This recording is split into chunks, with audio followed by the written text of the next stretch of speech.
अस्सलाम वालेकुम व्यूवर्स, कैसे हैं आप सब। आप देख रहे हैं मेरा यूट्यूब चैनल DFR व्लॉग। मैं हूं मोहम्मद रमज़ान। व्यूवर्स, आज के व्लॉग में मैं आपको दिखाऊंगा कि किस तरह से रेस्क्यू 1122 अपनी खिदमत सर अंजाम दे रही है सैलाब ज़दगान की मदद के लिए। ये वतन है सदा हर दिल की आवाज़, दिल दिल की आवाज़।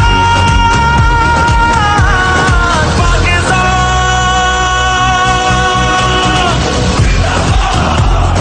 पाकिस्तान पाकिस्तान।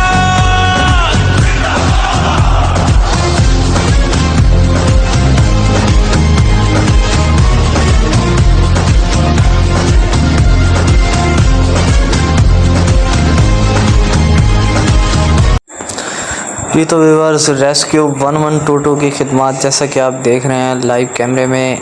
रेस्क्यू 1122 को पूरी कौम की जानिब से सलाम। जिस तरह से वो सैलाब ज़दगान की मदद कर रही है, चेक कर सकते हैं आप सामने कि किस तरह से लोगों को कश्ती पर सवार किया जा रहा है, उनको महफूज मकामात पर मुंतकिल किया जा रहा है।